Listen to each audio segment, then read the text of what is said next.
Une tyrolienne au-dessus du front de neige de la station d'Aillon-le-Jeune, c'est un des exemples de la revitalisation toute saison qui est lancée pour cette station reprise l'an passé par l'agglomération du Grand Chambéry. Un projet qui faisait l'objet d'une visite du président du département de la Savoie, Hervé Guémard, dans le cadre de la signature d'une convention de partenariat avec la ville et l'agglomération du Grand Chambéry. Juste derrière nous, dans les bois qui sont là, il va y avoir un espace montagne des lutins. En fait, ce sont des filets qui permettent de vivre une aventure toute saison. C'est aussi une requalification de la piscine qui est un peu plus loin vers un centre aqualudique en partenariat avec l'État. C'est aussi la station trail et la station rando qui est assez prisée des amoureux de pleine nature.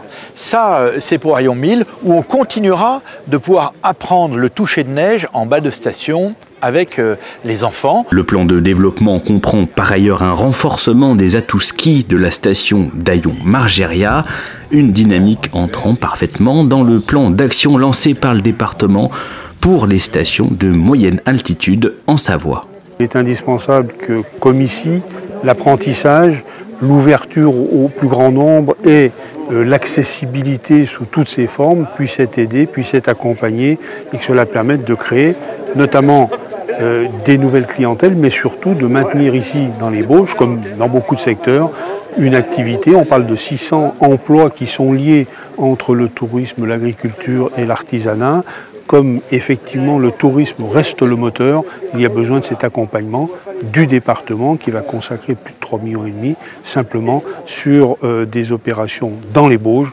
Et c'est une enveloppe de plus de 12 millions d'euros qui est consacrée à l'échelle départementale. La suite de la visite se déroulait dans le centre de Chambéry et notamment sur le chantier de la future piscine.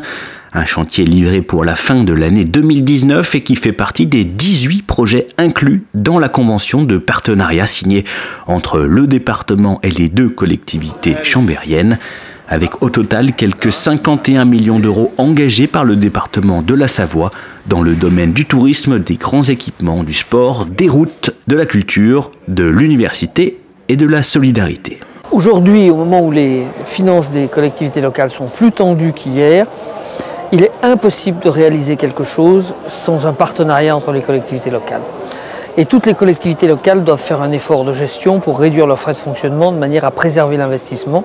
Le département a décidé de nous accompagner dans ces projets qui concernent Malraux, qui concernent le stade par exemple, et qui concernent également les aménagements de voirie pour ce qui concerne la ville de Chambéry. C'est un effort que chacun doit mesurer à sa juste valeur. C'est pour nous l'occasion de signer tous les grands projets que nous co-construisons avec le Grand Chambéry et la ville de Chambéry.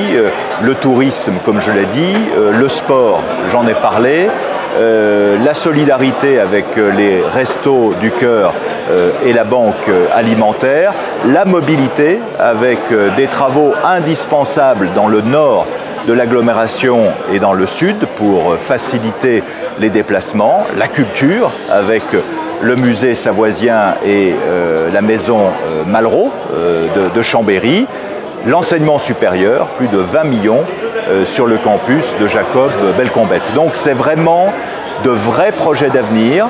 Certains vont commencer, d'autres sont en construction. Par exemple, la piscine ouvrira à la fin de l'année et le nouveau musée savoisien ouvrira à l'automne 2020. Donc je crois que tout le monde est heureux de ce beau partenariat savoyard.